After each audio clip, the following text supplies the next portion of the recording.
About to find out. Oh, it is. Oh yeah, it's a nice one.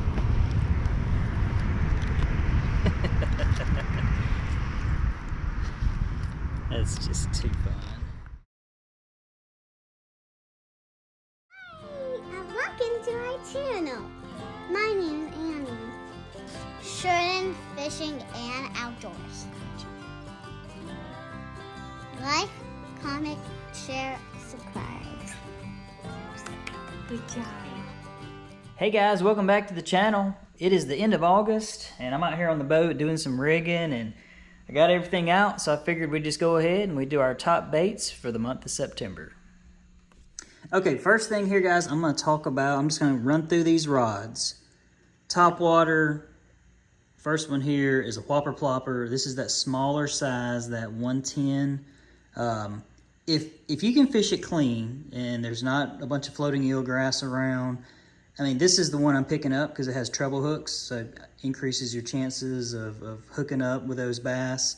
But if there's too much floating eelgrass, I'm gonna shy away from this, but I'll keep it out. If they come up schooling, then I can make a bomb cast and, throw it right in amongst where they're schooling, give it a few pops and hopefully hook up. But for me, gotta have a whopper plopper out, ready to go on the deck.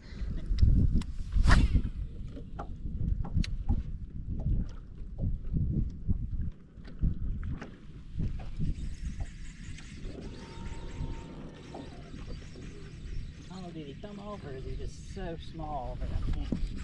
I got him. Found a little group of bass that are schooling in this little spot here. They're not big, but at this point I don't care. I just want to catch some fish. But I downside. This is that 90 size whopper plopper. They are so keyed in on the small bait. I was throwing, dude, chill out. I was throwing the bigger one. I couldn't get bit. There's still a little group. See them right out here? You cannot beat when they. You cannot Look, beat. here's the thing. Keep the rod tip up so it'll go blub, blub, blub, blub, blub. Alright, just like that. Keep the rod tip up. There you go. I got some phones. If those are bass, there was a few out there. Alright, and then as you get closer, bring your rod tip up. This is fun. Oh my goodness! Was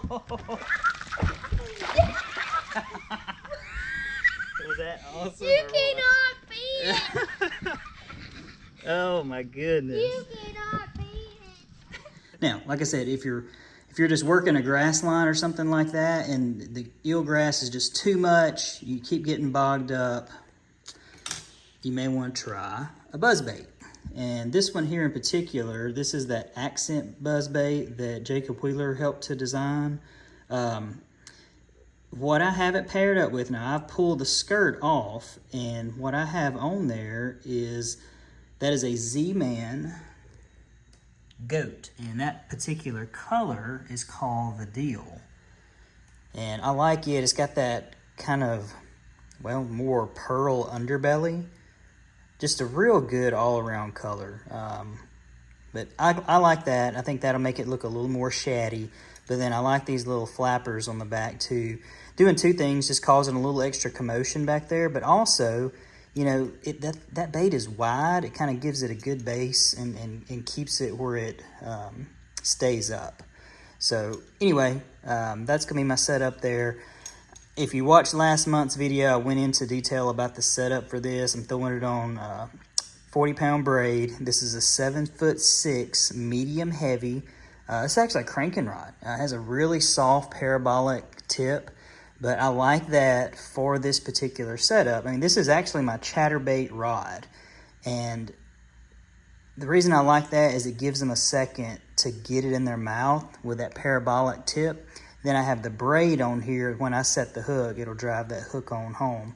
But buzzbait, and then lastly here, and you guys are probably going to be thinking, what in the world? But this is just a 3.8-inch Keitech. Now, if you've seen any of my videos over the summer, man, we have been catching them offshore on these little Keitechs. Well, this is actually, I had this set up for a fluke, and I've been playing around with this in the pond behind the house. And what I have here, this is just a 3.8-inch Keitech. I got it on a spinning rod, 8-pound braid to a, this is key, 12-pound monofilament leader. And what I'll do, I just throw this thing out. I can make bomb casts with it. And man, depending on how you work it, and if you keep your rod tip up or down, you can almost work this thing like a wake bait. I mean, if you work it a little bit slower, it'll stay down. But obviously, I feel like this time of the year, you want to work your bait faster. But yeah, it almost, it almost fishes like a wake bait, but a weedless wake bait. And you guys know in Guntersville, there's floating eelgrass everywhere. So this is a really nice option. Like I said, I've been playing with it behind the house and really have been catching a lot of bass on it behind the house in the pond. I have a 3/0. This is that owner. That's a 3.3-inch Keitech there that I have it paired up with. But it's that owner twist lock, a 3/0. I have a 1/0 too. I've been just fishing these little bitty bass in the pond behind the house, but I feel like for Guntersville, you probably better step it up to at least that 3/0. And you can still put that 3.3 if you want to downsize a little bit, which obviously this time of the year would probably look, more like matching the hatch with these little small shad. But I have a 3.8-inch on there. It's a little bit bigger, and I can cast it just a little bit farther. So the other thing too is I'm not burying that hook down into that. I'm trying to leave it where it's just kind of in that little crease there.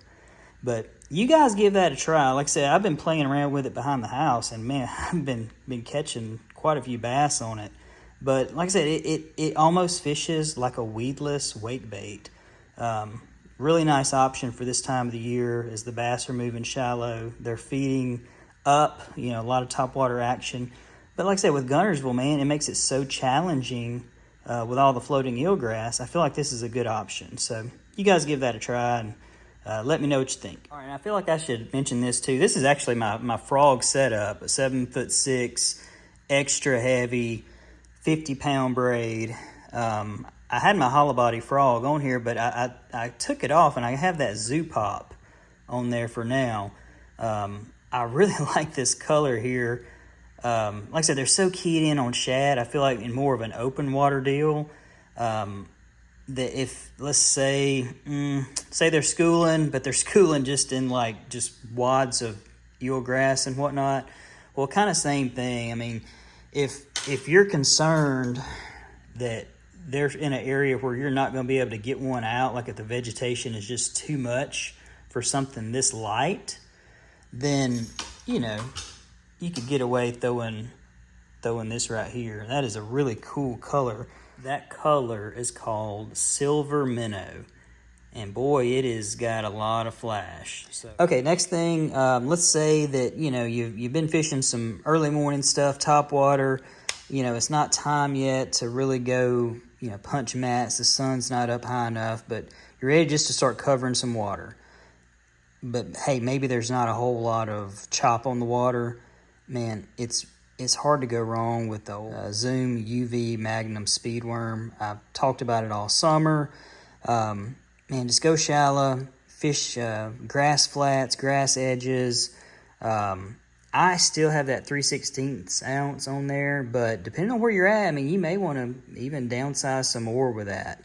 These bass are going to get pretty shallow this time of the year. So that's going to be an option. But also, too, man, one of the best days of chatterbait fishing I've ever had was in mid-September. Now, a few things I do, I feel like they're really keyed in on shad. This is that green pumpkin shad color. Now, this thing is all beat up. The paint's off of it and all. But a few things that I have done, I've trimmed up the skirt on it, And also, too, I have paired it with a smaller, this is a 3.5-inch Hog Farmer Spunk Shad, and that's that Tennessee Shad color. Man, when the water's clear, that color right there just looks really good. It has enough of that silver flake in it where it gives it some flash, and with my light on my camera here, you can actually see that kind of reflecting. So I'm actually glad I have my light on. But it looks kind of translucent unless the light's hitting it, but when that light hits it, it does give it some little flash. So it's a really great color. But I'll put that on the back of it. You know, a lot of guys will downsize to that Mini Max this time of the year, but man, the jackhammer still works fine. I just feel like just trim your skirt up and go to a smaller trailer on it. And still, you know, stick with a pintail. That'll let that bait really hunt and be really erratic. But that's probably my go-to right there. The green pumpkin shad looks real natural. You know, if you get a really sunny day and some wind, then you may want to do something that has a little more flash. But day in, day out, that is just a really good color. Also, too, you know, this time of the year in the fall, well, we've had a lot of rain, but I feel like as we get into September and October, it's probably going to get drier. And that water is going to get real clear. So the more natural looking your bait, I feel like the better. So in addition to the chatterbait, man, I have also really caught them good on a lipless this time of the year. That's that Yozuri rattling vibe. And that particular one there, I have really caught them good this time of the year on.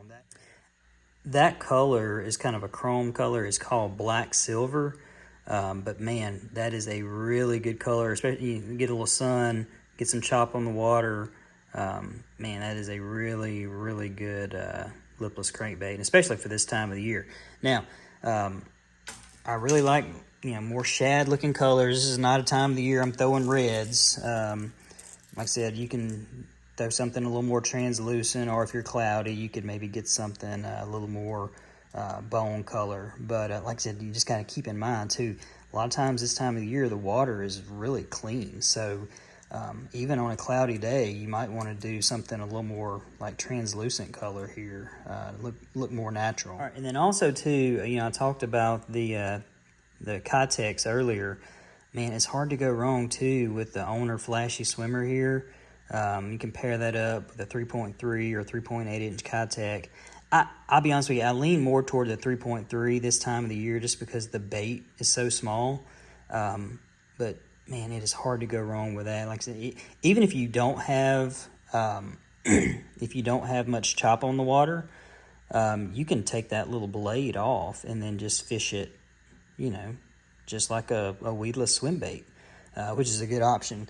Now, this setup here is weightless, and this is what I was talking about, just fishing it like almost like a topwater and like a wake bait.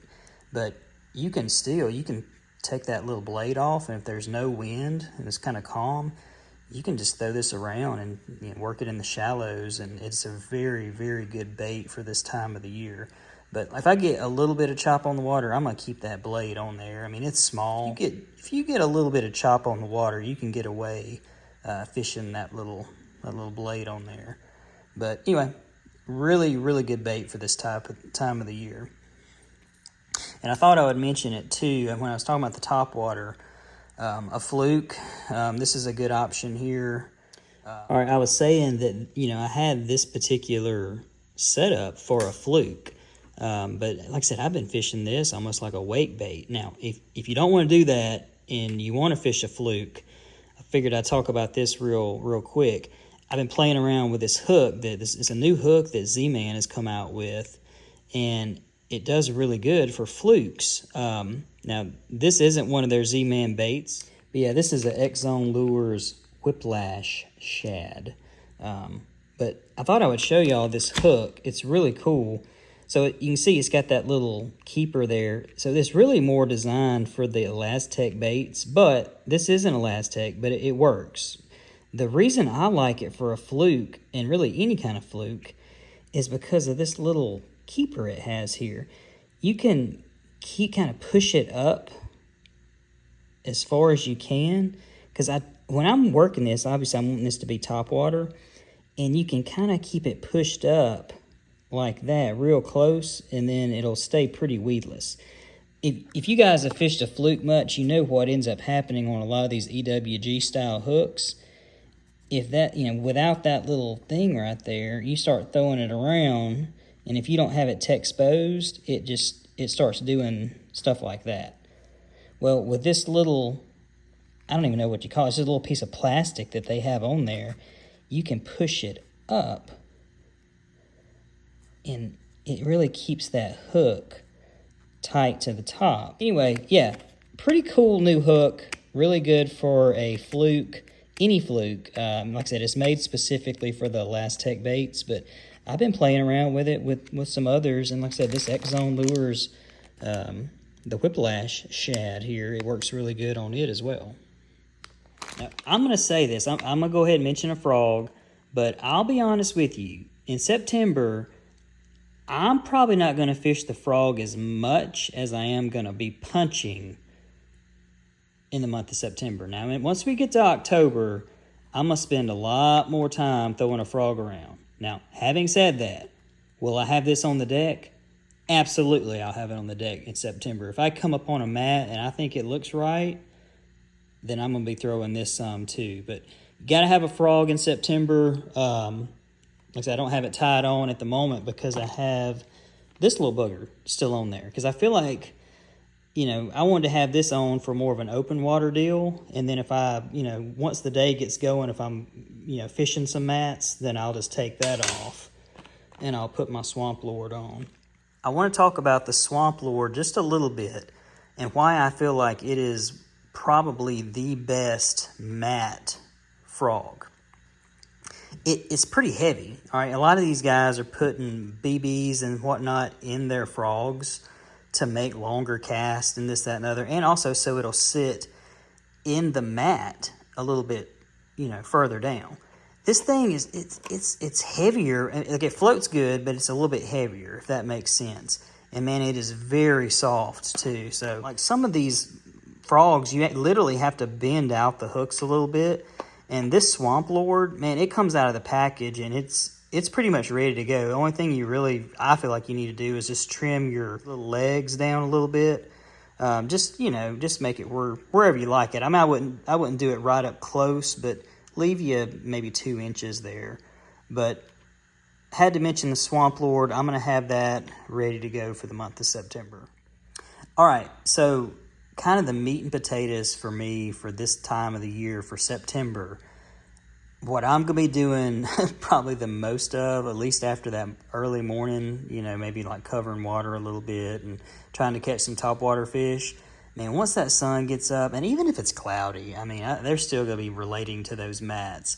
But once we get on up in the morning, I'm going to try to find some mats and do some punching. It's the time of the year to do it, and it's fun, man. It's besides catching them on topwater, it's just hard to beat. It's so much fun whenever one thumps it.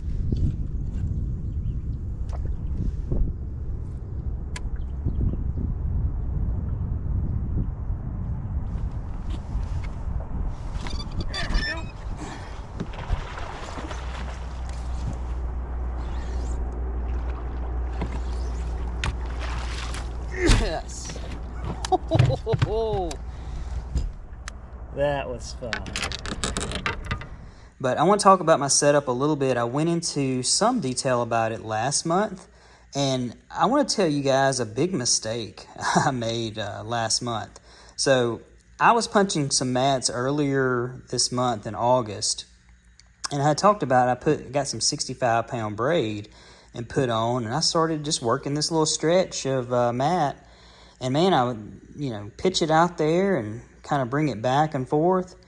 And man, it was so loud. It sounded like I was playing a violin. It was so loud. And I wanted to show y'all, and this isn't a hit on this braid. I mean, it serves its purpose. I'm just ignorant, and I didn't consider that. I just got some 65-pound braid. And man, this stuff, it literally, it had so much vibration with it as I was kind of yo-yoing it. And it was just crazy loud. And I worked a good little stretch that I probably should have caught one, and I didn't. And I was like, holy cow, maybe I need to try something else, like not try this braid. So having said that, it matters, guys. I'm telling you. Last year I fished the 50-pound Suffix 131, and I just fished it because that's what I had. But it's a really good braid. Like it's quiet, because this is just a different brand here. And holy cow, this stuff was so loud. So I said all that to say the Suffix 131, that's a nice option.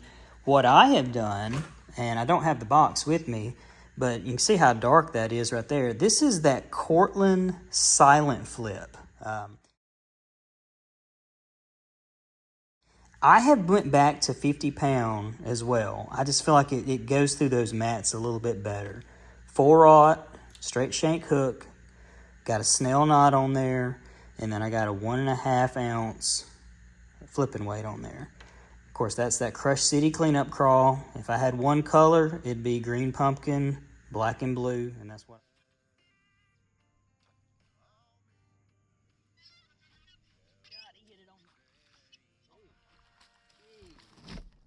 So I'll show y'all the little spot here, since I'm not wearing a chesty, but I just eased up here real quiet. I pitched it just right up here to this first little point. I mean, as soon as it hit, like I went to lift it up, and I thought I was bogged up. I didn't even feel the bite, and he was on there. I'll just kind of show you. It's isolated. So if you look, there's nothing over there, and it's really, really scattered stuff here, but it's a really good looking little isolated mat. And first pitch in there, caught 313. So show you a little something I do with my cleanup crawls as I'm punching. For punching, I do take these little appendages off here, just to make it a little bit more streamlined to go down into that mat. 50-pound, this is that Cortland Silent Flip, and an 1.5 ounce weight, and then a green pumpkin black and blue cleanup crawl. That's going to be my setup there for punching. That's going to be the main thing. Most of these mats I don't feel like are going to be where they really are going to be the most optimal for frogging until October. Now, guys have been catching them on frogs all summer. So just have the frog out. But a lot of these, until the grass starts dying back, the thicker mats, they're not going to shoot through all that heavy vegetation to try to eat a frog until the grass really starts dying back and it really starts hollowing out. So like I said, I'm probably going to be doing more punching than frogging, but like I said, I'll have a frog on the deck. But yeah, that's going to be the meat and potatoes of my September fishing right there. All right, guys, I thought I would mention this because I actually caught a few bass on this the other day. This is kind of my lighter. This isn't like my punching rig, but I mean, like that more sparse outside grass. The other day, whenever I was fishing, there was kind of like some little, just scattered areas where there was some grass and some eelgrass had kind of blowed in on top of this hydrilla that was out there, and it created these little small, I'll just call them small little mats, but they were scattered and very sparse, not very thick. But I could get a 3/4 ounce weight kind of fishing in there around it. And I actually caught quite a few on this particular setup right here. This is still a 4/0 hook, 3/4 ounce flipping hook. And I ended up just doing a green pumpkin Crush City cleanup crawl. But the key is I have it on 20-pound fluorocarbon. And I was just kind of flipping and pitching it around those little sparse grass areas that were just on the outside of the thicker mat. That particular day, it was kind of cloudy. And I think we had some bass that weren't really sucked up under the thickest part of the mat. They were just kind of roaming around. And I was able to catch a few with this setup right here. So this would be a good little option as well. Like I said, you don't always need 1.5 ounce weight whenever you're punching. Especially like this time of the year, until those mats get really, really good, sometimes they're out there on the outer edge of it a little bit more. And if you can get away fishing a 3/4 ounce, you should do it.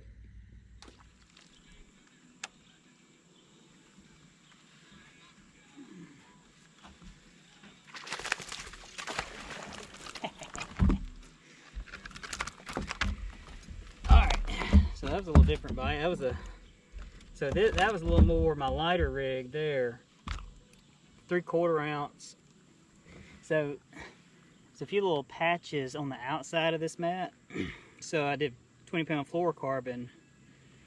But the whole key is that 3/4 ounce and then fluorocarbon, because it's out here, you know, there's not much shade.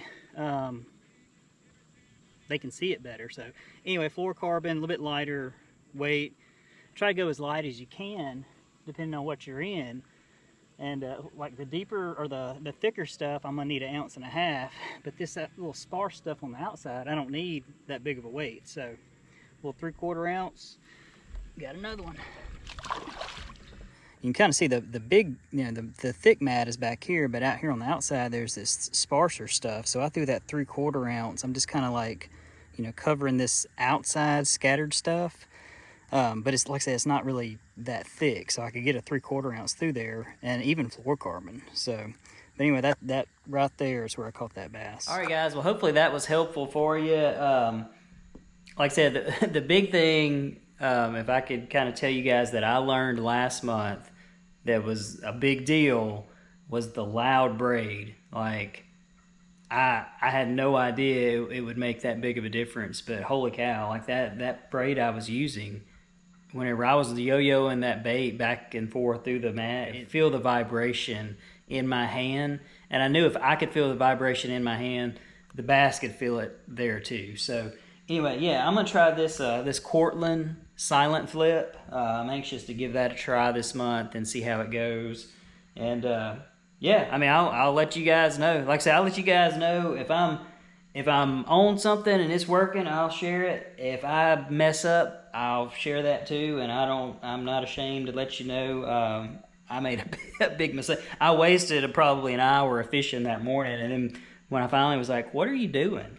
And I hadn't got a bite, and I was like, "Oh, it's probably the fact that this braid sounds like a violin." So anyway, learn from my mistake. Get you some of either the Suffix 131. That's a really good braid. It's really expensive, but it's good stuff. It's fairly silent. That's what I was using last year, just because I had some. But I'm anxious to try this Cortland silent flip. I've heard some guys say that it's really good stuff. All right, well, hope y'all enjoyed that video. Don't forget to hit the subscribe button at the end. Also, too, guys, don't forget, spend some time with the good Lord this month. We make all this time for fishing and doing fun stuff. Let's make some time for Him as well. We'll catch you on the next video.